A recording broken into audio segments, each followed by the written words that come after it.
Supply with consideration in course or furtherance of business అంటే ఏంటి?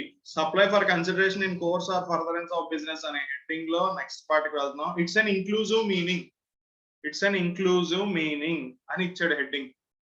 Inclusive meaning అంటే ఏంటంటే ఒకవేళ సప్లై అని చెప్పి కొన్ని ఇచ్చాం కదా, షెడ్యూల్ 1, 2, 3 ఇవి కాకుండా వేరే ఏమన్నా ఉన్నా సరే అవి సప్లైలోకే వచ్చేస్తాయి అని చెప్తున్నా. Clear? Next goods or services. Already goods అంటే ఏంటి, సర్వీసెస్ అంటే ఏంటి తెలుసుకున్నాం కదా. సేమ్ మళ్ళీ ఇస్తారు. నానా రిపిటేటివ్ పాయింట్స్ వస్తూ ఉంటాయి, కంగారు పడద్దు. మనకు అవసరం లేని విషయాన్ని స్కిప్ చేసేస్తూ ఉంటాం. Next supply, generic meaning of supply. అసలు సప్లై అంటే ఏంటి?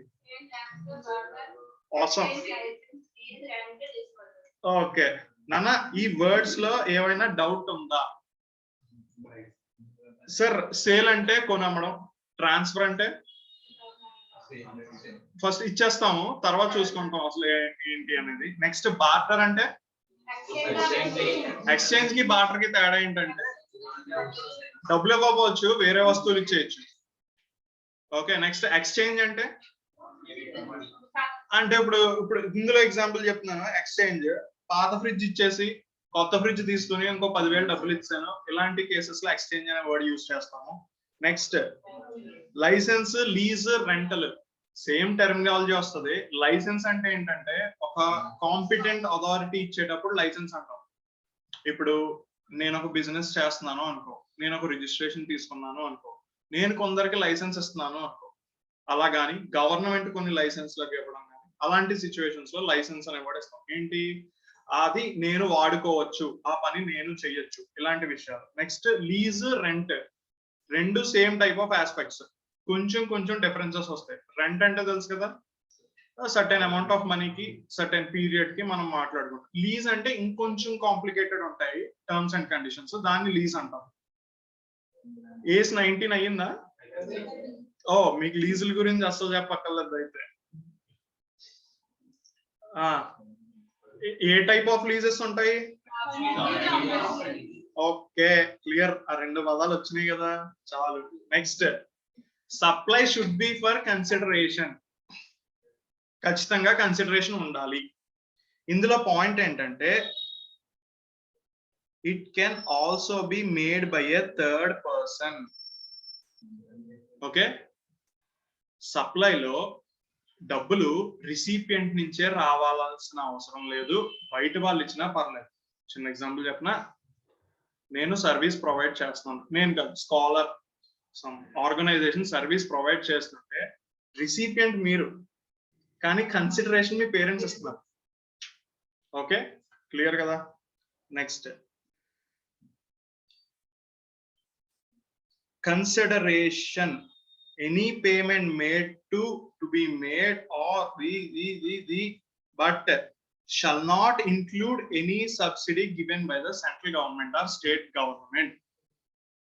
నాన్న, కన్సిడరేషన్ అంటే డబ్బులు మనం ఇచ్చినా లేకపోతే మనం వసూలు చేసుకుంటున్నా, మనం ఇస్తున్నప్పుడు వాడికి కన్సిడరేషన్ అవుద్ది, మనం తీసుకుంటున్నప్పుడు మనకు కన్సిడరేషన్ అవుద్ది.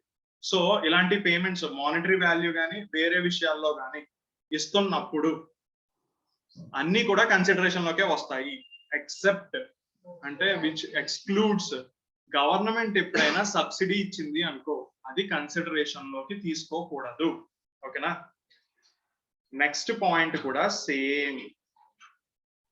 నెక్స్ట్ పాయింట్ కూడా సేమ్. ఇక్కడ ఏంటంటే ఎనీ యాక్ట్ ఆర్ ఫర్బరెన్స్ అని ఒక ఎక్స్ట్రా వర్డ్ ఒకటి చెప్పాడు అంతే. The monetary value of any act or forbearance in respect of, in response to, or for inducement of supply or goods or services or both, whether by recipient or by any other person, but shall not include any subsidy given by the central government or state government. And same terminology, same words. తేడా ఏంటంటే ఇక్కడ ఫర్బెరెన్స్ అని ఇచ్చాడు. ఫర్బెరెన్స్ అంటే ఏంటంటే కొన్ని పనులు చెయ్యకు అని చెప్పడం. అన్న ఎగ్జాంపుల్ చెప్తున్నావా లేదా? అంటే ఇప్పుడు ఏంటంటే చెప్తాను, మనం పార్ట్నర్స్ అనుకో, ఓకే, పార్ట్నర్షిప్ నుంచి విడిపోవాలనుకుంటున్నాడు. ఓకే, విడిపోతే విడిపోరా అని చెప్పాం. ఓకే, తర్వాత వాడిని అరే నా కాంపిటీటర్ బిజినెస్ నువ్వు పెట్టద్దురా అని చెప్పి ఒక 5 ఏళ్ళ వరకు టైం తీసుకుని నీకు 1 లక్ష రూపాయలు ఇచ్చాను. అంటే వాడికి ఇష్టమైన పని కూడా చేయకుండా ఆపుతున్నా. ఓకే, చెయ్యకుండా ఆపడానికి కూడా నేను డబ్బులు ఇస్తున్నా. సో ఇలాంటి కేస్ సినారియో రియల్ ఎగ్జాంపుల్ చెప్పిన రిలయన్స్ ఇండస్ట్రీస్. ఒకప్పుడు పూర్వం ముఖేష్ అంబానీ అనిల్ అంబానీ కలిసి ఉన్నప్పుడు ఏం జరిగిందంటే, అన్నదమ్ములు ఇద్దరు ఒక బిజినెస్ చేసేవారు కదా.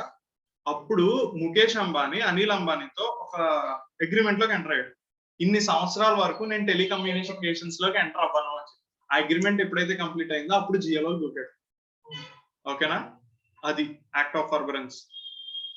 Next, deposit is not a consideration unless appropriated by the supplier. అన్న డిపాజిట్ అంటే ఏంటి అన్న? జనరల్ డిపాజిట్ అంటే ఏంటంటే, ఇప్పుడు మనం వాటర్ క్యాన్లు, గ్యాస్ సిలిండర్లు లేకపోతే ఇలాంటి వస్తువులు తీసుకుంటాం కదా, మనం రీఫిల్ చేయించుకున్నప్పుడు మనం కొంచెం అమౌంట్ డిపాజిట్ కింద కట్టించుకుంటాడు. ఎందుకు అంటే ఆ వస్తువు గమ్ముని డ్యామేజ్ అయితే అది కలెక్ట్ చేసుకోవచ్చు అందులోంచి అని చెప్పి. లేకపోతే ఒకవేళ ఆ వాటర్ క్యాన్ దొబ్బుకెళ్ళిపోతే ఆ డబ్బులు వాడేసుకోవచ్చు మనం, అంతే కదా. ఆ డ్యామేజ్ అయినా మన ఫోన్ చేయడం మానేస్తారు. సో అలాంటి విషయాలు ఏంటంటే ముందుగానే డిపాజిట్ అని కలెక్ట్ చేసుకుంటారు. సో డిపాజిట్ ని ఎప్పుడు కూడా కన్సిడరేషన్ కింద ఎందుకు తీసుకోకూడదు అంటే, వాడు మళ్ళీ మీ వాటర్ క్యాన్ కానీ గ్యాస్ సిలిండర్ కానీ తిరిగి ఇచ్చేస్తే ఆ డబ్బులు మళ్ళీ ఇచ్చేయాలి. అవునా, తిరిగి ఇచ్చేయాలి డబ్బులు. సో అందుకని చెప్పి డిపాజిట్ అనేది కన్సిడరేషన్ కింద తీసుకోకండి అని చెప్పారు. ఒకవేళ వాడికి తిరిగి ఇవ్వాల్సిన అవసరం లేకుండా వాడు డబ్బులు పే చేయాల్సిన అవసరం వచ్చినప్పుడు డిపాజిట్ అమౌంట్ ని కూడా నువ్వు వాడేసావు అనుకో, అప్పుడు దాన్ని కన్సిడరేషన్ కింద తీసుకోమంటున్నాడు. పాయింట్ అర్థమైందా? అంటే ఏం లేదు, ఆ వాటర్ క్యాన్ వాడు వేయించుకోవడం మానేసి డైరెక్ట్ గా ఏదో చేస్తాడు, వెళ్ళిపోయాడు, మనకి డబ్బులు ఇవ్వాల్సినవి ఉన్నాయి ఇంకానే. సో అప్పుడు ఏం చేస్తాం, మనకి ఇవ్వాల్సిన డబ్బులు ఉన్నాయి కాబట్టి ఇందులోంచి కట్ చేసేసుకుంటాం. సో అప్పుడు అది కన్సిడరేషన్ అవుతుంది. ఓకేనా?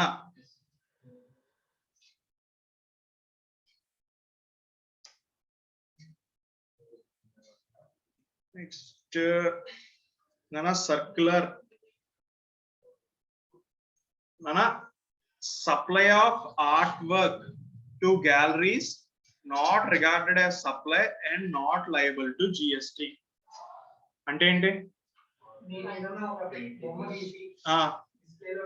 ఓకే, అది ఎగ్జిబిషన్స్ లోని నా ఆర్ట్ గ్యాలరీని డిస్ప్లేలో పెడితే అది సప్లైలోకి రాదు. నాన్న ఇది సర్క్యులర్ అంటే ఏంటంటే కొన్ని మందికి వచ్చిన డౌట్స్ కి క్లారిఫికేషన్ ఇస్తూ రిలీజ్ చేస్తాం. ఇక్కడ కింద చూడండి, on selection by the buyer GST will be liable. అంటే ఆ ఎగ్జిబిషన్ లో నేను డిస్ప్లేలో పెట్టా, కానీ అక్కడ వచ్చి నాకు ఈ పెయింటింగ్ నచ్చింది, I want to buy it, నేను డబ్బులు ఇచ్చేస్తాను అన్నాడు, అప్పుడు తీసేసుకుంటున్నాము, అప్పుడు జిఎస్టి లయబుల్, అది సప్లైలోకి వస్తుంది. క్లియర్ కదా? Next, supply should be in the course or furtherance of business. Same word. ఇప్పుడు ఏంటంటే బిజినెస్ అంటే ఏమిటి? బిజినెస్ అంటే ఏంటి? Trade, commerce, manufacture, profession, vocation, adventure, wager, or any other similar activity, whether or not is for pecuniary benefit. Any activity or transaction in connection with incidental or ancillary. Ancillary to subclause A ante 5 point ki. Okay. Nana incidental or ancillary ante a 5 points ki sambandhinchi gaani daniki supporting gaani. Okay. Nana follow avutunnara? Any activity of transaction in nature of subclause A, whether or not there is volume, frequency, continuity or regularity of such transactions. Ante sir, business ante roju koni ammali లేకపోతే సంవత్సరానికి ఒకటే అమ్ముతున్నాను ఇలా కాకుండా పై activities కి సంబంధించి ఎక్కడైనా సరే జరుగుతున్నప్పుడు ఆర్ ఎల్స్ దానికి సపోర్టింగ్ యాక్టివిటీస్ గా కూడా ఏమైనా చేస్తున్నా కూడా దాన్ని కూడా బిజినెస్ అనే అనాలి. అది సప్లై అనాలో లేదా నెక్స్ట్ సెకండరీ. మనం ఏం చేస్తున్నాం, జస్ట్ బిజినెస్ డెఫినేషన్ మాత్రమే తెలుసుకుంటాం. బిజినెస్ వేరు, సప్లై వేరు. క్లియరా? Anything supply or acquisition of goods including capital goods and services in connection with commencement or closure of business. Acquisition of goods అంటే గూడ్స్ తీసుకోవడం or else including capital goods. అన్న capital goods అంటే ఏంటి? Capital goods అంటే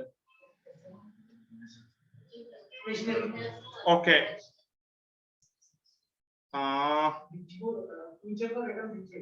okay business కోసం వాడేది but operating కోసం వాడకుండా, అంటే కొని అమ్మేయడానికి కాకుండా బిజినెస్ కి ఏదో రిటర్న్ జనరేట్ చేయడం కోసం, లాంగ్ టర్మ్ లో జనరేట్ చేయడం కోసం వాడుకునే వస్తువుని క్యాపిటల్ గుడ్ అంటాం. జనరల్లీ ఈ అసెట్స్ మనం క్యాపిటల్ అకౌంట్స్ ఏమంటాం? రెవెన్యూ నేచర్, క్యాపిటల్ నేచర్ అని చెప్పి సెపరేట్ గా కొన్ని డిప్రిసియేషన్లు అవి క్యాల్కులేట్ చేస్తాం చూడండి, ఇలాంటివన్నీ. ఓకే, ఇవన్నీ క్యాపిటల్ గూడ్స్ లోకి వస్తూ ఉంటాయి. అవి కొనినా, ఒకవేళ బిజినెస్ మూసేస్తున్నానని చెప్పి అమ్మేసిన, అది కూడా బిజినెస్ లోకే వస్తుంది. ఓకేనా?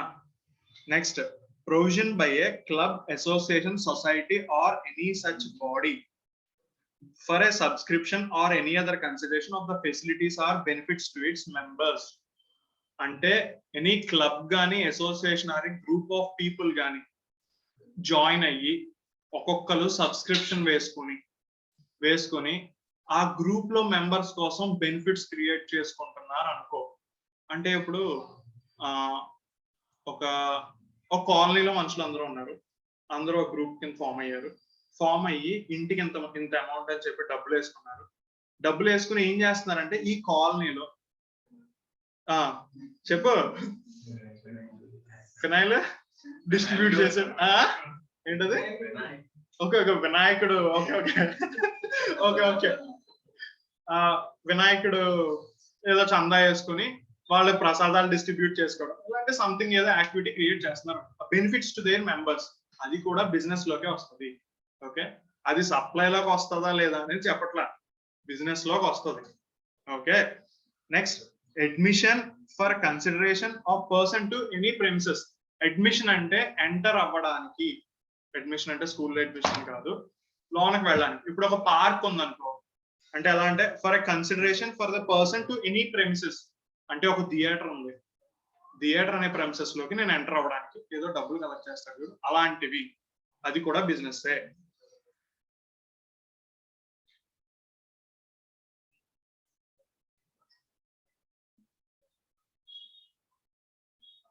Next, services supplied by a person as a holder of an office which has been accepted by him in course or furtherance of his trade, profession or vocation.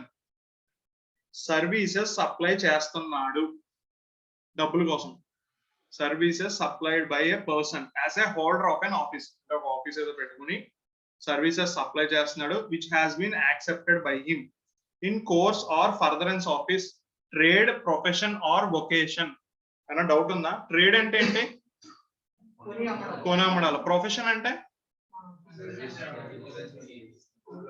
Vacation అంటే చెప్పాలా? Actually profession కి vacation కి తేడా ఏంటంటే ఇద్దరు services provide చేస్తారు. Profession అని ఎవరిని అంటారంటే ఒక కాంపిటెంట్ అథారిటీ ద్వారా సర్టిఫికేట్ తెచ్చుకుని డబ్బులు సంపాదిస్తున్నాడు అనుకో, వాడిని ప్రొఫెషన్ అంటారు. Doctor, Indian medical association, CA, ICI, ఇంకేమున్నాయి, lawyer, bar council of India, ఇలాంటి వాళ్ళ దగ్గర నుంచి ఒక సర్టిఫికేట్ ప్రింట్ అయ్యి వస్తుంది. వాడు ఆ సర్టిఫికేట్ పెట్టుకుని బిజినెస్ చేసేసుకుంటాడు, అదే దాన్ని ప్రొఫెషన్ అంటారు. ఓకే, అలా కాకుండా వొకేషన్ అంటే ఏంటంటే వాడికి సర్టిఫికేషన్ అది ఏముండదు, వాడికి ఒక స్కిల్ ఉంటుంది, డిఫరెంట్ స్కిల్స్. ఇప్పుడు పాటలు పాడతాను అనుకో, నేను పాటలు పాడతాను, నా స్కిల్ ఆర్ట్. ఓకే, దీనికి యాక్చువల్ గా సర్టిఫికేషన్ ఏమి ఉండదు. నువ్వు good singer, great singer, professional singer ఇలా ఏముండదు. ఓకే, జనరల్ గా వాడేస్తూ ఉంటాం మనం ప్రొఫెషనల్ సింగర్ సంథింగ్ ఇలాంటి వర్డ్స్. యాక్చువల్ గా ప్రొఫెషన్ అంటే డెఫినేషన్ అలా ఇచ్చారు, ఒక సర్టిఫికేట్ తీసుకొని ఒక అథారిటీ ఇష్యూ చేసినప్పుడు వాళ్ళని ప్రొఫెషన్ అంటారు అని చెప్పి. వొకేషన్ అంటే ఒక స్కిల్ ఉంటది, ఆ స్కిల్ ని ప్రొవైడ్ చేయడం వల్ల డబ్బులు ఇస్తా ఉంటారు. మేబీ ఎనీ స్కిల్ అంటే ఎనీ సర్వీసెస్ ప్రొవైడెడ్, తనకు ఒక టాలెంట్ కానీ ఆర్ట్ కానీ ఏదో ఒకటి, వేరే సర్వీసెస్ అన్ని గూడ్స్ ట్రాన్స్ఫర్ జరగకుండా కొందరు మాట్లాడితే మనం డబ్బులు ఇస్తా ఉంటాం. అలా సర్కస్ ఓకే, సర్కస్ వొకేషన్ సరే, అదో టైప్ ఆఫ్ బిజినెస్. అంటే వొకేషన్ అనేది ఎందుకు చెప్పానంటే వాడికి సెపరేట్ గా ఉంటది. సర్కస్ అంటే అందరూ ఇన్వాల్వ్ అయి ఉంటారు కదా, వీడికి సెపరేట్ ఒక ఆఫీస్ ఉంటది. నువ్వు ఆడి పని మీదే వెళ్తావు వాడి దగ్గరికి. ఓకేనా? షేర్ బ్రోకింగ్ వాడికి ఒక సర్టిఫికేషన్ ఇస్తుంది, అది ప్రొఫెషన్ లో రాదు. యాక్చువల్గా ప్రొఫెషన్స్ అనేది వీళ్ళు ప్రొఫెషనల్స్ అని కూడా సర్టిఫై చేశారు. అంటే మన యాక్ట్స్ లో కూడా డెఫినేషన్స్ లో ఇచ్చారు వీళ్ళని ప్రొఫెషనల్స్ అంటారు అని చెప్పి. ఓకే, అలా కాని వాళ్ళందరూ ఒకేషన్ లోకి వచ్చేస్తారు. వాళ్ళకి ఒక సెపరేట్ స్కిల్ ఉంటది. ఆ స్కిల్ మనం వాడుకోవడం కోసం ఆఫీస్కి వెళ్ళి మనం డబ్బులు ఇస్తా ఉంటాము, వాడు చెప్తా ఉంటాడు మనం.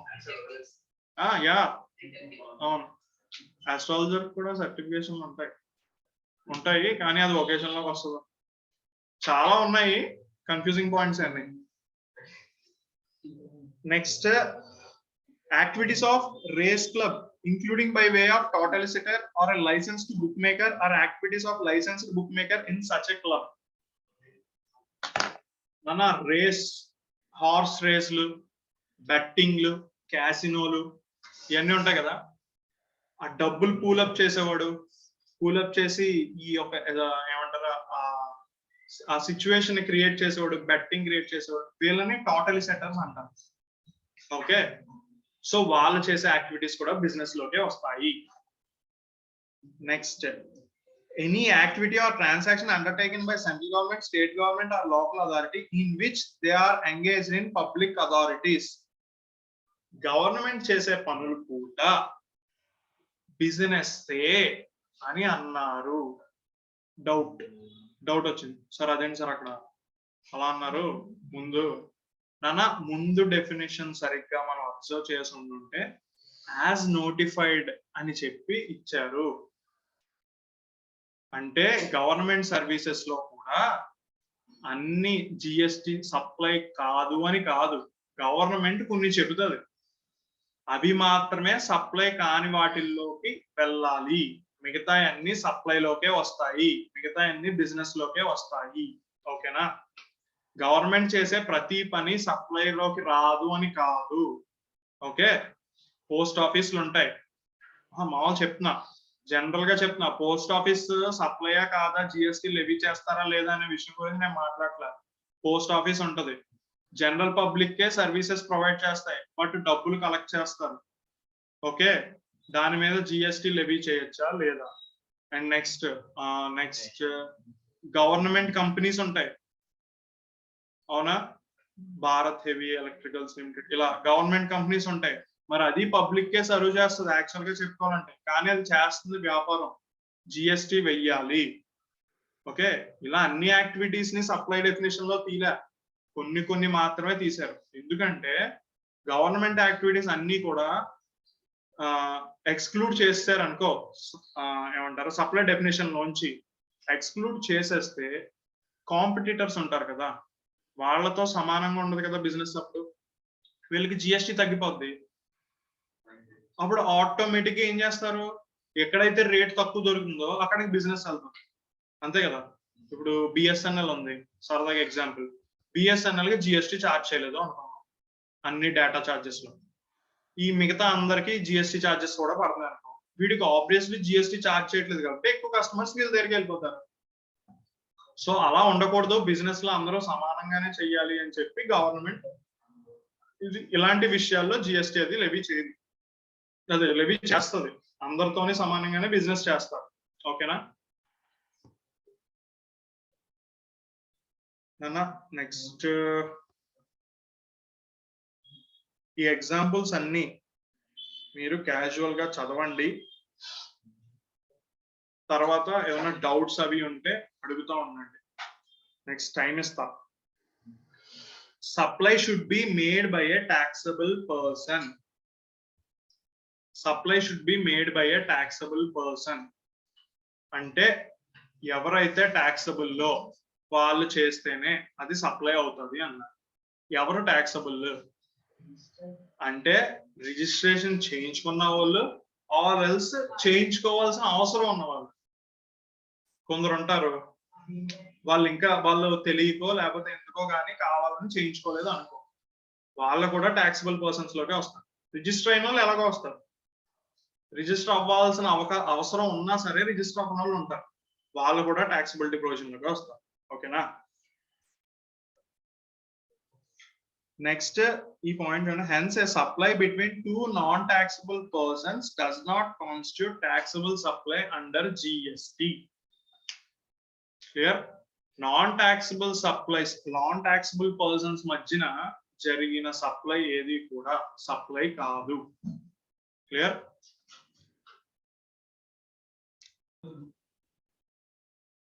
Sir supply should B taxable supply. Supply should B taxable to attract GST. GST levy చేయాలి అంటే ఖచ్చితంగా అది ట్యాక్సిబుల్ సప్లై అయ్యి ఉండాలి. ఎందుకంటే నాన్ ట్యాక్సిబుల్ గూడ్స్ ఏమన్నా సప్లై జరుగుతున్నప్పుడు అది జిఎస్టి పరిధిలోకి రాదు కాబట్టి మనం జిఎస్టి పే చేయాల్సిన అవసరం లేదు. ఎగ్జంప్షన్స్ కూడా ఏమన్నా ఉంటాయి, వాటికి కూడా జిఎస్టి పే చేయాల్సిన అవసరం లేదు. Clear. Next point, import of services with consideration whether or not in course or furtherance of business. Point గుర్తుందా? సప్లై గురించి చెప్తూ చెప్పండి. ఏంటిది? Schedule 1 demand supply. ఇదేంటి? ఇప్పుడు ఈ పాయింట్ మీనింగ్ ఏంటి?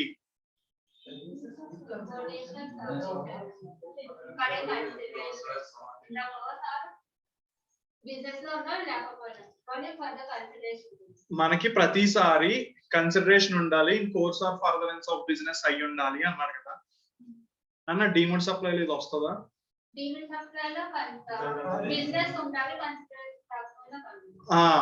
డిమాండ్ సప్లైలోకి ఇది రాదు, సెపరేట్ గా ఇచ్చారు ఒక పాయింట్. ఓకే. షెడ్యూల్ 1 లో ఇది రాదు అన్న, చూసుకోండి, కన్ఫ్యూజ్ అవ్వకండి. ఓకే. ఇక్కడ సిచ్యువేషన్ డిమాండ్ సప్లై ఎందుకు వర్డ్ యూజ్ చేస్తామంటే అక్కడ కన్సిడరేషన్ ఏమి ఉండదు, డబ్బులే తీసుకోం, అయినా సరే మనం సప్లై అనేస్తున్నాం. ఇక్కడ ఏంటి? డబ్బులు తీసుకుంటాం కానీ బిజినెస్ కి వాడచ్చు వాడకపోవచ్చు. Clear. Importation of services, importation of goods కాదు అని క్లియర్ గా చెప్పాలి. గుర్తుందా? ఇంకో the term supply includes import of service for consideration whether or not in the course or furtherance of business, applicable only for services and not for goods, should be provided for a consideration, may be in course or business or not. Same word ni 3 points కింద cut చేసి చెప్పాడు. అర్థమైందా? Example చదువుతారా? చదవనా? A proprietor received the architect services for his house in Jaipur from an architect located in London at an agreed consideration of UK pounds 10,000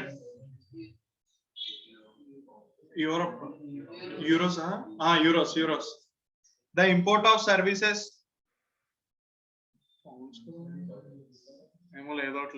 services by Mr. X is a supply, though it is not in course or furtherance of business. అర్థమైందా? ఒకడున్నాడు, ఒక వ్యాపారస్తుడు ఉన్నాడు, వాడి ఇంటి కోసం interior designer ఎవరినో తెప్పించుకున్నాడు, లేకపోతే వాడి దగ్గర నుంచి ఏదో ప్లాన్ తెప్పించుకున్నాడు, దానికి వీడు డబ్బులు పే చేశాడు, కన్సిడరేషన్ పే చేశాడు. బట్ నేను ఇల్లు కట్టించుకోవడం అనేది నా బిజినెస్ కి ఫర్దరెన్స్ కానీ నా బిజినెస్ కి కానీ రెండూ ఉపయోగపడదు. నా ఆఫీస్ కి అది బిజినెస్, నా ఆఫీస్ కి చేయించుకుంటే వేరు, ఇది నేను నా ఇంటికి చేయించుకుంటున్నా, అయినా సరే ఇది సప్లై కిందే తీసుకోండి అని చెప్పిన. క్లియర్ కదా? ఈ పాయింట్ క్లియరా? నెక్స్ట్ వెళ్ళనా? నానా సప్లై వితౌట్ కన్సిడరేషన్, అసలు డబ్బులే ఇవ్వం, అయినా సరే ఇది సప్లై డెఫినేషన్ లోకే తీసుకోండి అందుకని చెప్పి డీమ్డ్ సప్లై అని చెప్పి ఒక షెడ్యూల్ ఇచ్చారు. ఓకే. అందులోకి ఏమొస్తుంది నాన్న? పాయింట్స్ అన్ని మాస్టరింగ్ పాయింట్స్ స్టార్ట్ చేయనా? permanent transfer or disposal of business assets where input tax credit has been availed on such assets. Permanent transfer అంటే నువ్వు పర్మనెంట్ గా ఇచ్చేసావు, ఆర్ ఎల్స్ డిస్పోజల్ అంటే పడేసావు, లేకపోతే ఎవరికైనా ఇచ్చేసావు, లేకపోతే ఏదో ఒకటి ఏదైనా చేసావు. Okay, where input tax credit has been availed on such assets. Input tax credit అంటే గుర్తుందా నాన్న? దేని మీదైనా నువ్వు పర్చేస్ చేసావు అనుకో, ఇన్పుట్ ట్యాక్స్ ఉంటుంది అనుకో, మనం అవైల్ చేయొచ్చు. బట్ కొన్ని విషయాల్లో అవైల్ చెయ్యకూడదు అని తర్వాత చెప్తారు, అప్పుడు క్లియర్ గా చెప్తాను. ఓకేనా? సో ఏవైనా అసెట్స్ ఆర్ ఎనీ ప్రొడక్ట్స్ ఏమైనా ఇన్పుట్ ట్యాక్స్ క్రెడిట్ అవైల్ చేసి నేను పక్కోళ్ళకి ఫ్రీగా ఇచ్చేస్తున్నాను అనుకో, ఫ్రీగా ఇచ్చేస్తున్నాను వితౌట్ కన్సిడరేషన్ అంటే అంతే కదా, వాడి దగ్గర నుంచి ఏం ఆశించట్లేదు, మానిటరీ కానీ ఆర్ ఎక్స్చేంజ్ ఏది తీసుకోవట్లే, ఫ్రీగా ఇచ్చేస్తున్నా చేస్తుంటే అది సప్లైలోకే వస్తుంది. First point. Next point, supply of goods or services between related persons or distinct persons as specified when made in course or furtherance of business. అంటే రిలేటెడ్ పర్సన్స్ మధ్యన ఆర్ డిస్టింక్ట్ పర్సన్స్ మధ్యన supply జరుగుతున్నప్పుడు consideration తీసుకోవట్లేదు అయినా సరే అది supply గానే treat చేయాలి, ఎందుకంటే డీమ్డ్ సప్లై లిస్ట్ లో ఉంది. ఓకే, నెక్స్ట్ హౌఎవర్ అని చెప్పి gifts not exceeding 50,000 in value in financial year by an employer to an employee shall not be treated as supply of goods or services or both. Employer నాన్న ఈ point ఏం చెప్తున్నావు, related parties కానీ distinct persons కానీ. Related parties అంటే నేను definition clear గా explain చేస్తాను, అప్పుడు వాళ్ళ మధ్యలో వాళ్ళు ఆల్రెడీ పరిచయం ఉన్న వాళ్ళు కానీ ఏదో ఒక విధంగా ఒక ఐడియా ఉన్న వాళ్ళు కానీ రిలేటెడ్ పర్సన్స్ కానీ డిస్టింక్ట్ పర్సన్స్ అని చెప్పాను కదా. ఇప్పుడు వీళ్ళ మధ్యన ఏమైనా ట్రాన్సాక్షన్స్ జరిగితే సప్లై కానీ తీసుకుంటాం. ఇక్కడ చిన్న ఏమి ఇచ్చారంటే ఒక ఎంప్లాయర్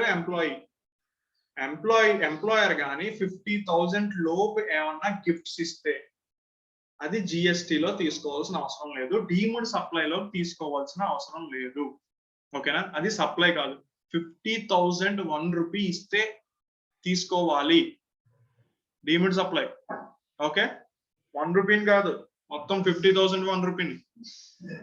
అర్థమైందా? Next, supply of goods by principal to his agent where agent undertakes to supply such goods on behalf of the principal or by an agent to his principal where the agent undertakes to receive such goods on behalf of such principal. Principal agent కి ఏదో service provide చేశాడు, next agent principal కి ఏదో service provide చేశాడు. Okay, ఇలాంటి services ని కూడా సప్లైలోకి తీసుకుంటాం. సర్వీసెస్ అంటే నీకు సర్వీసెస్ అనే కాదు, గూడ్స్ ఉంటాయి కదా, ప్రిన్సిపల్ ఏజెంట్ రిలేషన్షిప్ ఉంటుంది కదా. ఈ విషయంలో ఏమన్నా ట్రాన్స్ఫర్ ఆఫ్ గూడ్స్ కానీ, ఒకవేళ మనం చేయాల్సిన పని అంటే ప్రిన్సిపల్ చేయాల్సిన పని ఏజెంట్ కి చెప్పి వాడి చేత చేయించమన్నా కానీ ఇలాంటివి జరిగినప్పుడు వాటిని కూడా డీమ్డ్ సప్లై అని తీసుకోండి అని చెప్తున్నారు. నెక్స్ట్ అన్న ఈ పాయింట్ కొంచెం జిగ్జాగ్ ఉంటది, కేర్ఫుల్ గా చూడండి. 5 పాయింట్స్ నార్మల్ రీడింగ్ చేసినా మీకు అర్థం అవుతుంది. ఈ పాయింట్ ఒకసారి, import of services by a person from related person or from any of his establishment outside India in course or furtherance of business should be treated as deemed supply. ఏంటి sir ఇది? ఏంటన్నా వినపట్ల? Nana, import of service by a person from a related person నుంచి importation of service ఏమన్నా తీసుకుంటే, okay, or from any of his other establishments. అంటే other establishments అంటే చెప్పే గుర్తుందా నిన్న కొంచెం, మనదే బయట ఏమన్నా ఉంటే, okay, outside India in course or furtherance of business, నా బిజినెస్ కోసం గాని ఆ సర్వీసెస్ ని వాడుకుని ఉంటుంటే కన్సిడరేషన్ తీసుకోకపోయినా సరే అది సప్లైలోకే వస్తుంది. నాన్న ఇందాక పాయింట్ చదివాం ఏంటది, దానికి దీనికి తేడా ఏంటి? పైన ఇంపోర్టేషన్ ఆఫ్ సర్వీసెస్ అనే పాయింట్ చదువు. దానికి దీనికి తేడా ఏంటి?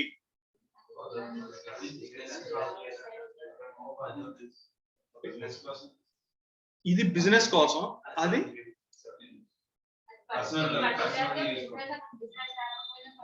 అక్కడ ఏంటి లాజిక్ అంటే అక్కడ కన్సిడరేషన్ ఇస్తాం, ఇక్కడ పట్ల అక్కడ బిజినెస్ కోసం చెయ్యొచ్చు చెయ్యకపోవచ్చు, ఇక్కడ ఖచ్చితంగా బిజినెస్ కోసమే చెయ్యాలి.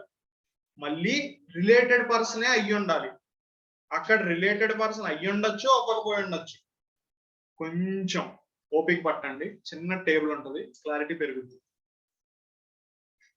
ఓకే అన్నా, ఈ 4 పాయింట్స్ ఉన్నాయి కదా, ఒక్కసారి మీకు గుర్తున్న పాయింట్స్ ని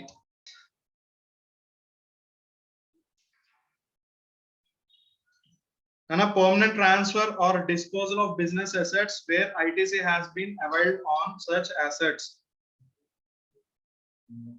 అన్నా, పర్మనెంట్ గా any kind of disposal or transfer of business assets made by an entity on permanent basis, even though without consideration, qualifies as supply.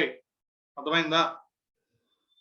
మనం ఇన్పుట్ ట్యాక్స్ క్రెడిట్ ఏదైతే క్లెయిమ్ చేసుకున్నామో ఆ గూడ్స్ పర్మనెంట్ గా నా business లోంచి వెళ్ళిపోతున్నప్పుడు ఖచ్చితంగా సప్లై కింద తీసుకోండి. చిన్న example, if an organization undertakes renovation of office and on that account transfers its old furniture on which input tax credit has been availed without consideration to a charitable institution, the same amount would be permanent transfer or disposal of business asset and will be covered in the scope of supply. అర్థమైందా? నేను నా follow అవుతున్నావా Ramakrishna? నేను నా office furniture పాతది అయిపోయిందని చెప్పి ఏం చేశానంటే నేను రెనోవేషన్ చేయించుకుంటున్నాను. ఎవరో చారిటబుల్ ట్రస్ట్ వాళ్ళు వచ్చారు, వాళ్ళకి నేను ఇచ్చేసాను. ఇచ్చేస్తే సప్లై అవుతుందా అంటే అవుద్ది, యాజ్ పర్ డీమ్డ్ సప్లై. ఎప్పుడు అవుద్ది అంటే నువ్వు ఇన్పుట్ ట్యాక్స్ క్లెయిమ్ చేసావు, అందుకు అవుతుంది. ఇన్పుట్ ట్యాక్స్ క్లెయిమ్ చెయ్యకపోతే నువ్వు ఇచ్చుకో, అది సప్లై అవ్వదు. Clear? Next, supply of goods and services between related persons or distinct persons. Goods or services between related persons or distinct persons. Same మీకు మళ్ళీ ఎంప్లాయర్ గిఫ్ట్ కాన్సెప్ట్ తెలుసు కదా. నెక్స్ట్, రిలేటెడ్ పర్సన్స్ అంటే ఎవరు సార్? రిలేటెడ్ పర్సన్స్ అంటే ఎవరు? Officer or director of one another's business, partners in the business, employer and employee, directly or indirectly owns or controls or holds 25% or more of the outstanding stock, voting stock or shares of both of them. And a direct control, indirect control ante telusa?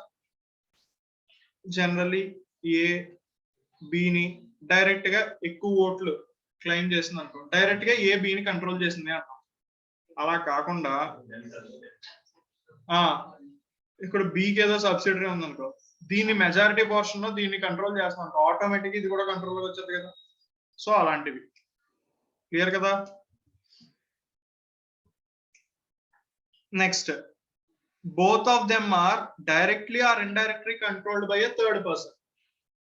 Same, వేరే మనిషి వాళ్ళ కంట్రోల్లో చేస్తున్నా అతను కూడా related person అవుతారు. Next, directly or indirectly by controller third person. Directly or indirectly వీళ్ళు ఒక థర్డ్ పర్సన్ ని కంట్రోల్ చేస్తున్నారు. అంటే రెండు యాంగిల్స్ అంతే.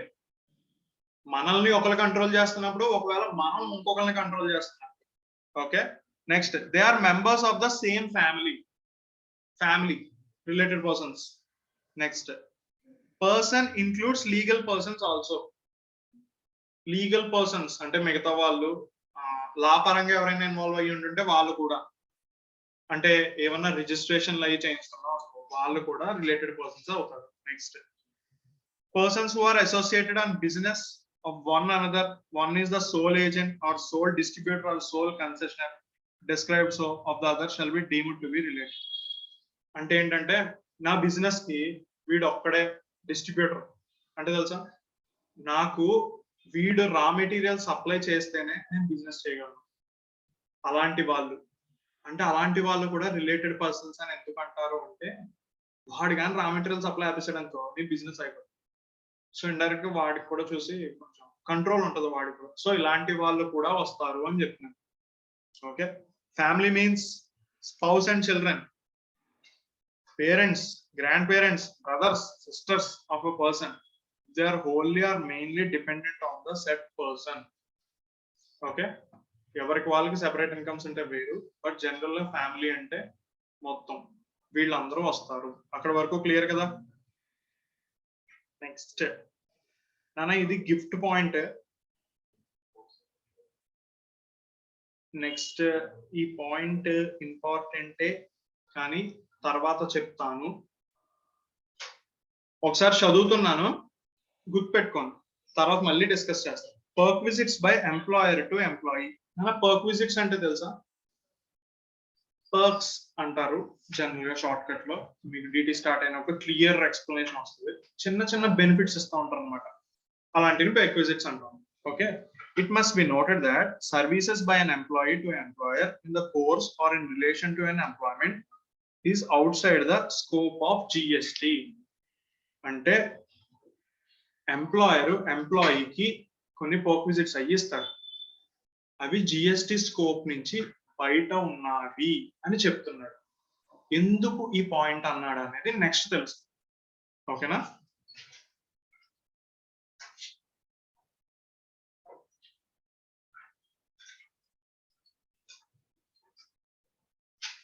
నెక్స్ట్ అన్న డిస్టింక్ట్ పర్సన్స్. అన్న డిస్టింక్ట్ పర్సన్స్ గుర్తుందా? Distinct persons, separate registration make distinct persons. ఒకే స్టేట్ లో ఉంటాం, ఓకే, ఆర్ ఎల్స్ వేరే వేరే స్టేట్ లో ఉంటాం, కానీ రెండు మనమే, అప్పుడు మనం డిస్టింక్ట్ పర్సన్స్ అవుతాము. క్లియర్ కదా. Next establishment in another state is a separate person. Such establishment shall be treated as establishment of distinct persons for the purposes of this act. Anna establishments of distinct persons అని చెప్పి ఇంకో word చెప్పాను, గుర్తుందా? Establishments of distinct persons అంటే ఇప్పుడు నా company US లో కూడా ఉంది అనుకో, అది నాదే, కానీ అక్కడ జిఎస్టి ఉండదు వాళ్ళకి, అవునా? ఇక్కడ నాకు జిఎస్టి ఉంటుంది. బట్ వాడి నుంచి నేను ఏమన్నా సర్వీస్ తీసుకుంటున్నాను అనుకో, సర్వీస్ కానీ గూడ్స్ కానీ ఎనీథింగ్, అప్పుడు వాడు ఏమవుతాడు, అది నాదే, బట్ ఏంటి వీళ్ళిద్దరూ సెపరేట్ పర్సన్స్ కింద తీసుకోవాలి అని చెప్తున్నాం. సో వాళ్ళని ఏమంటాం అంటే ఎస్టాబ్లిష్మెంట్ ఆఫ్ డిస్టింక్ట్ పర్సన్స్ అంటాం. రెండు నావే, ఇండియాలోనే ఉన్నాయి అనుకో, ఇండియాలోనే ఉన్నాయి రెండు జిఎస్టి రిజిస్ట్రేషన్, ఐదర్ మన స్టేట్ లోనే ఉన్నాయి ఆర్ ఎల్స్ వేరే స్టేట్ లో ఉన్నాయి, అప్పుడు డిస్టింక్ట్ పర్సన్ అంటాం. బట్ ఏంటంటే రెండు నావే కానీ కంట్రీ బయట ఒకటి ఉంది. నెక్స్ట్ ఒకవేళ నేను జిఎస్టి రిజిస్ట్రేషన్ తీసుకోకుండా వేరే స్టేట్ లో వ్యాపారం చేస్తున్నాను, అప్పుడు వాడు కూడా ఎస్టాబ్లిష్మెంట్ ఆఫ్ డిస్టింక్ట్ పర్సనే అవుతాడు. అర్థమైందా? ఏమన్నా కన్ఫ్యూజన్ ఉందా? సింపుల్, ఒక ఎగ్జాంపుల్ చెప్తాను. ఇప్పుడు ఈ స్టేట్ లో నాకు జిఎస్టి రిజిస్ట్రేషన్ ఉంది అబ్బాయి, నేను ఏదో గూడ్స్ అమ్ముతున్నా, టాక్సిబుల్ సప్లైలోకి వచ్చేది జిఎస్టి లెవీ అయ్యేది అమ్ముతున్నాను కదా. వేరే స్టేట్ లో ఏంటంటే అక్కడ alcoholic liquor for human consumption, okay, అక్కడ బిజినెస్ బాగుందని చెప్పి అక్కడ ఒక బ్రాంచ్ ఓపెన్ చేశాను, ఓన్లీ ఇదే అమ్ముతున్నా. ఇదే ఎందుకు అమ్ముతున్నాను అంటే అక్కడ alcoholic liquor for human consumption అనేది జిఎస్టి పరిధిలో లేదు, సో నేను అక్కడ జిఎస్టి రిజిస్ట్రేషన్ తీసుకోక్కర్లేదు. అవునా, గుర్తుందా? స్టేట్ పరిధిలో ఉంటది alcoholic liquor for human consumption, so అక్కడ నేను జిఎస్టి రిజిస్ట్రేషన్ తీసుకోకలేదు. ఇప్పుడు ఆ షాప్ కూడా నాదే కదా. ఇప్పుడు ఆ షాప్ కోసం కానీ నేనేమన్నా నా గూడ్స్ దానికి పంపించాను అనుకో, అప్పుడు దానిని ఎస్టాబ్లిష్మెంట్ ఆఫ్ డిస్టింక్ట్ పర్సన్ అంటాము. అర్థమైందా? రెండు నావే కదా, కాకపోతే ఏంటి, అది జిఎస్టి రిజిస్ట్రేషన్ లేదు కానీ అది నాదే. అలాగే వేరే కంట్రీలో నా ఆఫీస్ ఉంది, వేరే బ్రాంచ్ ఉంది, అక్కడ జిఎస్టి రిజిస్ట్రేషన్ లేదు, అది కూడా నాదే. సో వీటిని ఎస్టాబ్లిష్మెంట్స్ ఆఫ్ డిస్టింక్ట్ పర్సన్స్ అంటాం. క్లియర్ కదా? నెక్స్ట్ వల్ల stock transfers or branch transfers అన్న. ఇప్పుడు నేను రిలేటెడ్ పార్టీని కదా, డిస్టింక్ట్ పర్సన్ కూడా కదా, ఎస్టాబ్లిష్మెంట్ ఆఫ్ డిస్టింక్ట్ పర్సన్. వీళ్ళకి నేను స్టాక్ ట్రాన్స్ఫర్ చేస్తున్నాను అనుకో, దీన్ని సప్లై గానే తీసుకోవాలి. అదవుతుందా? ఇవన్నీ deemed supply. Distinct persons related persons కి supply of goods and services జరుగుతున్నప్పుడు కన్సిడరేషన్ తీసుకోకపోయినా సరే డీమ్డ్ సప్లై గానే ట్రీట్ చేయాలి. అంటే వేరే స్టేట్ లో ఎక్కడైనా సరే నా రిజిస్ట్రేషన్ ఉన్నవి, వాటికి నేను ఏమైనా స్టాక్ అది ట్రాన్స్ఫర్ చేస్తే అప్పుడు అది సప్లై కిందే తీసుకోవాలి. ఓకే, నెక్స్ట్ ఏంటన్నా, విత్ ఇన్ ద స్టేట్ అయినా నాకు ఇంకొక రిజిస్ట్రేషన్ ఉందనుకో, విత్ ఇన్ ద స్టేట్ అయినా ఎక్కడైనా డిస్టింక్ట్ పర్సన్ డెఫినేషన్ ఏంటన్నా, విత్ ఇన్ ద స్టేట్ అయినా నాకు 2-3 రిజిస్ట్రేషన్స్ ఉన్నాయనుకో డిస్టింక్ట్ పర్సన్స్ అవుతాం. క్లియరా? Within the state, over the state అయినా సరే నాకు రిజిస్ట్రేషన్స్ పెరుగుతుంటే డిస్టింక్ట్ పర్సన్ అవుతాం. రెండు నావే, ఒకే పాన్ నెంబర్ బేస్ మీద ఇస్తారు, బట్ స్టేట్ కి కోడ్ మారుతా ఉంటది కాబట్టి మనకి కాన్ఫ్లిక్ట్ రాదు. రెండు నావే. సో ఎక్కడికి ట్రాన్స్ఫర్ చేసినా, సప్లై జరిగినా అది కూడా డీమ్డ్ సప్లై కింద తీసుకోవాలి. క్లియర్ కదా? నెక్స్ట్ నాన్న, ఇక్కడ హౌవెవర్ ఈ పాయింట్ చూడండి, transfer between 2 units of legal entity under single registration will not be considered as supply. Transfer between 2 units of legal entity under single registration will not be considered as supply. అంటే ఏంటి?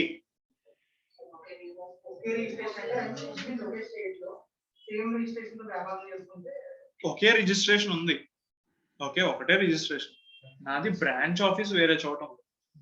Okay, ఇప్పుడు ఇక్కడి నుంచి కార్లో goods తీసుకొని అక్కడ పెట్టాను, అది సప్లై అవ్వదు. ఓకేనా? ఒకవేళ నా బ్రాంచ్ వేరే సెపరేట్ రిజిస్ట్రేషన్ తీసుకుంటే సప్లై అవుద్ది, అది నాదే. బట్ ఏంటంటే ఈ రిజిస్ట్రేషన్ మీద బ్రాంచ్ కూడా నడుపుతున్నాను కాబట్టి నా షాప్ లో ఇక్కడ ఉన్న గూడ్స్ తీసుకెళ్ళి అక్కడ పెట్టుకుంటున్నట్టు అంతే. సో నాకు నేనే ట్రాన్స్ఫర్ చేసుకుంటున్నాను, ఇది సప్లై అవ్వదు. క్లియరా?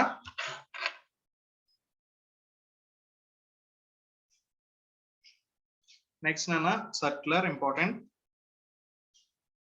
Molds and dies owned by original equipment manufacturers that are sent free of cost to a component manufacturer does not constitute a supply as there is no consideration involved.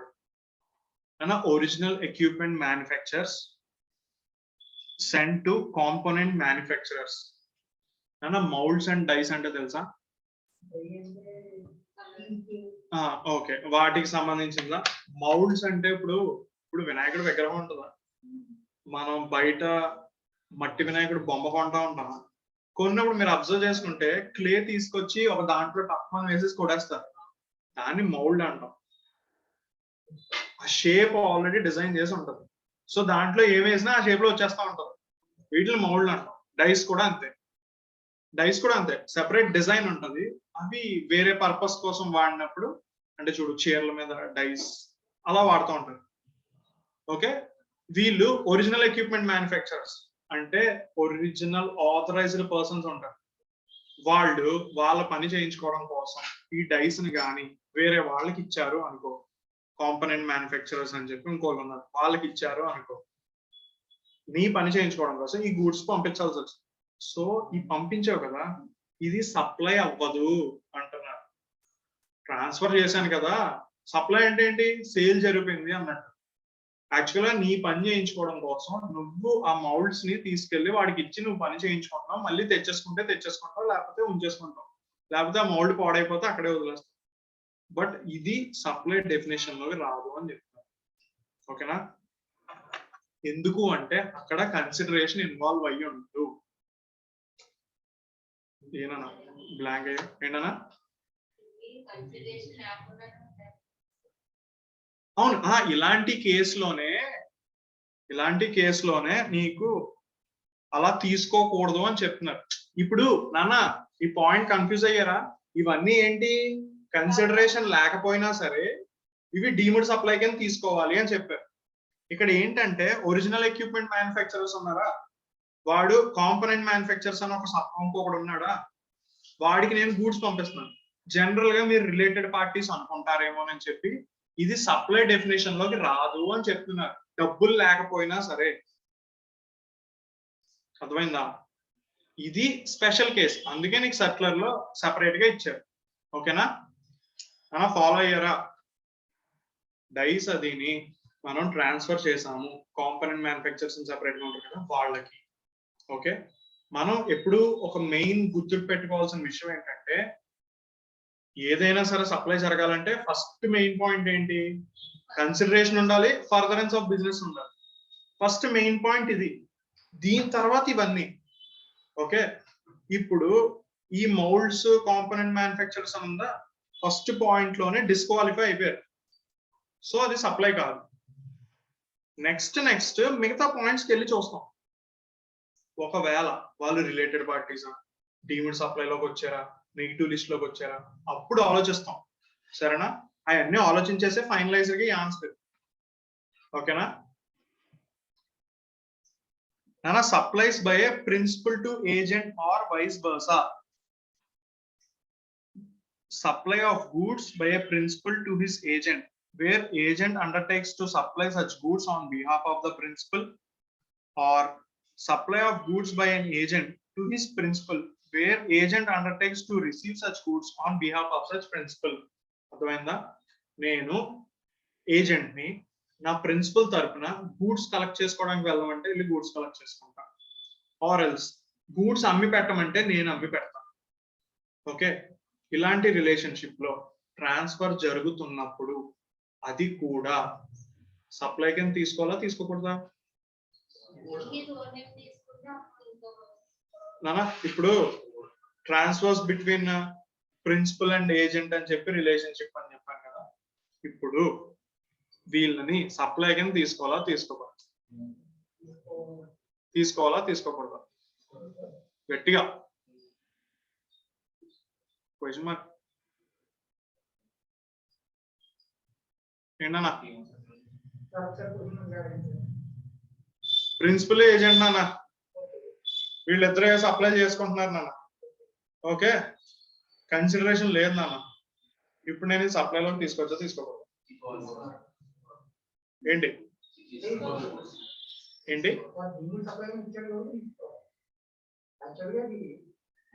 Actual గా అయితే first definition లో కుదరదు, but deemed సప్లైలో ఇచ్చాడు కాబట్టి ఖచ్చితంగా supply అనేది తీసుకోవాలి. Okay, ఓకేనా? ఓకే, ఇప్పుడు ప్రిన్సిపల్ ని ఏజెంట్ ని ఎలా డిఫైన్ చేస్తాము? ఓకే, ఎలా డిఫైన్ చేస్తాము అంటే ఎప్పుడైనా సరే ప్రిన్సిపల్ ఏజెంట్ రిలేషన్షిప్ ఎలా అంటే ప్రతిదీ కూడా ఓనర్ పేరు మీద జస్ట్ తోడుగా వెళ్ళి ప్రిన్సిపల్ తరపున వెళ్ళాను అని చెప్పి డబ్బులు కలెక్ట్ చేసుకుని మళ్ళీ ప్రిన్సిపల్ కి ఇచ్చేసాను, ఇలాంటి సిచ్యువేషన్స్ లో వాడిది ప్రిన్సిపల్ ఏజెంట్ రిలేషన్షిప్ కాదు. ఓకేనా? ప్రిన్సిపల్ ఏజెంట్ రిలేషన్షిప్ అనేది కొంచెం డిఫరెంట్ గా చెప్పారు. డిఫరెంట్ అంటే ఏం లేదు, ఏజెంట్ పేరు మీద బిల్లు జనరేట్ చేస్తున్నాడు అనుకో, గూడ్స్ సప్లై జరుగుతుంది, ఏజెంట్ పేరు మీద బిల్ జనరేట్ చేస్తున్నాడు, ప్రిన్సిపల్ కూడా ఏజెంట్ కి ఒక బిల్ ఇస్తున్నాడు.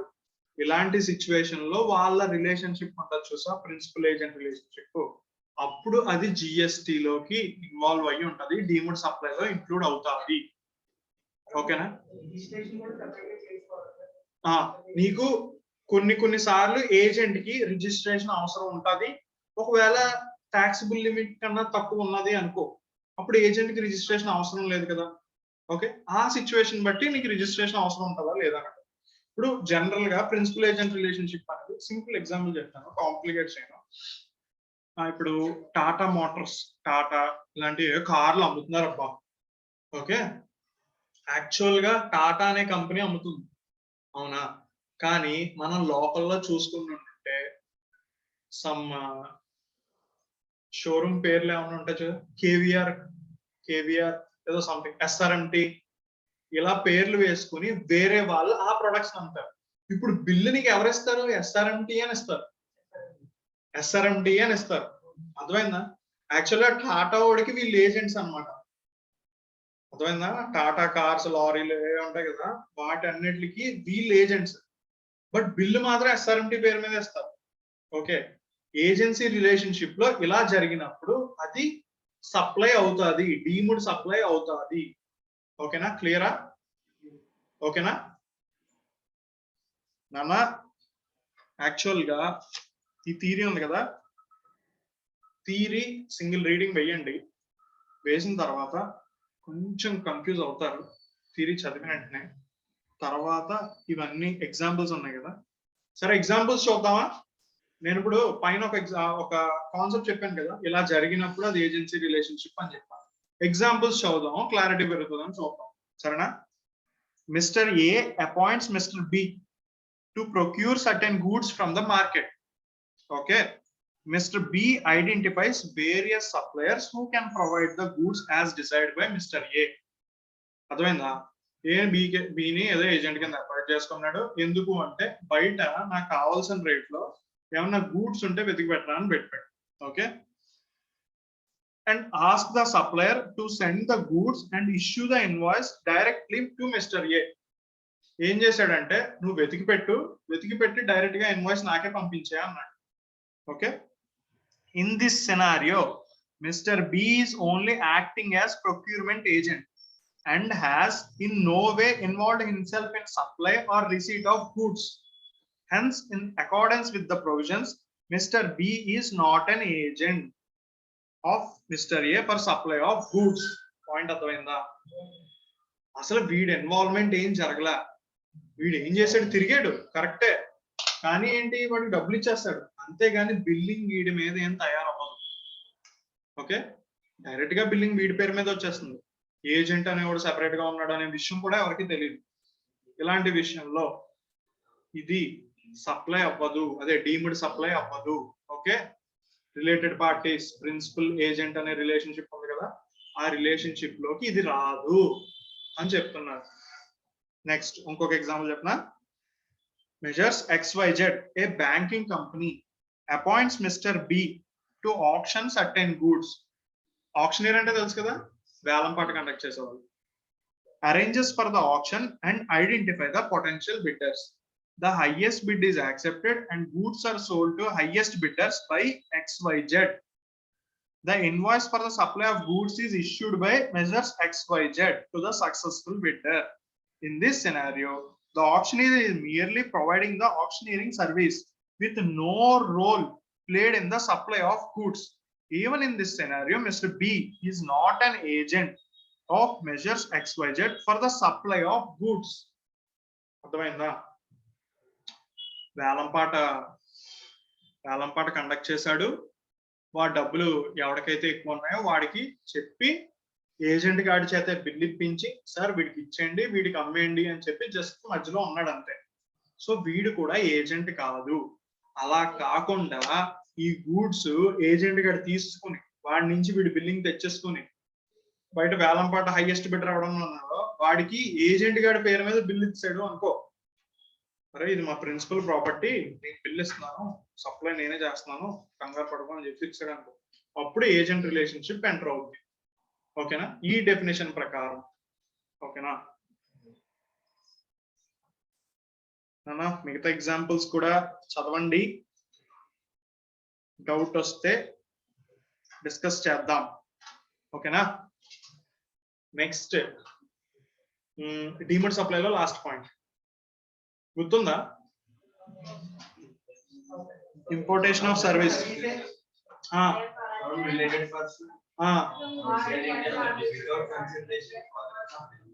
Without consideration for furtherance of business. Fantastic. Clear కదా? ఇదిగో చార్ట్ నాన్న, చార్ట్ ఒకసారి చార్ట్ మీరు అబ్జర్వ్ చేస్తే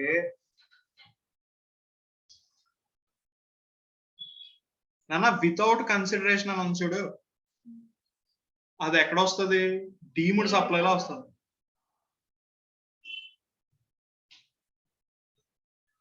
విత్ కన్సిడరేషన్ అనే పాయింట్ సప్లైలో ఒక సబ్ క్లాజ్ లో వస్తుంది, అవునా? సప్లై డెఫినేషన్ లోనే ఆల్సో ఇంక్లూడ్స్ అంటే ఫస్ట్ పాయింట్ ఏం చెప్పాడు, కన్సిడరేషన్ ఫర్దరెన్స్ ఆఫ్ బిజినెస్ ఉండాలి. ఒకవేళ కన్సిడరేషన్ ఉండి ఫర్దరెన్స్ ఆఫ్ బిజినెస్ ఉండినా లేకపోయినా అంటే సప్లై డెఫినేషన్ లోనే చెప్పాడు. ఓకే, సో అది సప్లై డెఫినేషన్ కింద వస్తుంది. ఇక్కడ పాయింట్ ఏంటంటే ఇదిగోండి, with consideration in course or furtherance of business, yes or no, not in course or furtherance of business, then taxable. Okay, next deemed సప్లైకి రా. డీమ్డ్ సప్లైలో ఏంటి, కన్సిడరేషన్ ఉండదు. ఫస్ట్ థింగ్ కన్సిడరేషన్ ఉండదు. కన్సిడరేషన్ లేనప్పుడు అదర్ పర్సన్స్ నుంచి అయితే not taxable. అదే రిలేటెడ్ పర్సన్స్ నుంచి and in course or furtherance of business అయితే టాక్సబుల్. నాన్న ఇంకో పాయింట్ చెప్తున్నాను, ఇక్కడ అదర్ కేసెస్ ఉందా, అదర్ కేసెస్ లో in course of furtherance of business అయినా అవ్వకపోయినా నాన్ టాక్సబుల్ లే. క్లియరా? ఇక్కడ in course or furtherance of business అనేది related persons and distinct persons కి మాత్రమే, దట్ టు వితౌట్ కన్సిడరేషన్. అదే వితౌట్ కన్సిడరేషన్ నాకు రిలేటెడ్ పార్టీ కాకుండా ఎవడో చేశాడు అనుకో, నా బిజినెస్ కి చేసిన, నా బిజినెస్ కాకుండా చేసిన, అది జిఎస్టిలో టాక్సబుల్ కాదు. అర్థమైందా? రిలేటెడ్ పార్టీస్ చేసినట్టయితే మాత్రం నా బిజినెస్ కోసం ఖచ్చితంగా అది టాక్సబుల్. క్లియరా? ఇక్కడ వరకు చూడండి.